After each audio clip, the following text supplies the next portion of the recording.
उद्योजक हॉटेलवाल्यांनी सिवरेजीचे उदक तसेच कोयर जर उगड्यार खंय सोडल्यार संबंधित आस्थापनांचेर निश्चित कारवाई जातली।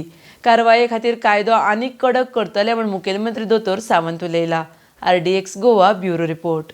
मेजर वेस्ट जो इंडस्ट्रियल वेस्ट आणि जो हॉटेल वेस्ट जे जनरेट करता ताजेरूय आमी वर्किंग सुरवात केला। आमच्या solid waste management pollution control board हांच्या सहकार्यान whatever the best possible जे आसा हे हांच्याय सहकार्यान म्हणजे इंडस्ट्रियल आणि हॉटेल वेस्ट हो जर आमी ट्रीट करपाक लागलेले आसा तो जर 100% ट्रीट जालो जाल्यार म्हाका दिसता गोंया इतकें स्वच्छ आनी सुंदर राज्य दुसरें आसचें ना।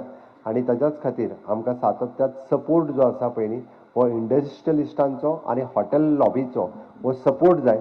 वॉट एवर द म्हणजे इन्फ्रास्ट्रक्चर आणि ताच्या खातीर बाकीची सगळी तयारी करपाक जाय पळय न्ही ती सगळी सरकार करपाक शकता। बट हाज्या फुडें म्हणजे दोज इंडस्ट्रीज आणि दोज हॉटेल्स जर अशा पद्दतीचो कचरो जर जनरेट करपाक लागले जाल्यार सरकार वगी रावचें ना। तांचेर खूब मोठ्या प्रमाणात फायन आसतले किंवा शटडावन आसतले किंवा लायट आणि उदक कट करपाक सुद्दां आमी फाटीं फुडें पळोवचें ना। कारण आमकां गोंय एक टुरिजम स्टेट आसा आणि हे टुरिजम स्टेट असल्या कारणान आमकां तितकें स्वच्छ आणि सुंदर दवरपाक जाय म्हणून सातत्यात सरकार आपल्या पद्दतीन new reforms in the waste management म्हण किंवा ते ट्रीट दवरपा खातीर वेगवेगळ्या पद्दतीचे कायदेय करपा खातीर सरकारान सुरवात केल्ली आसा।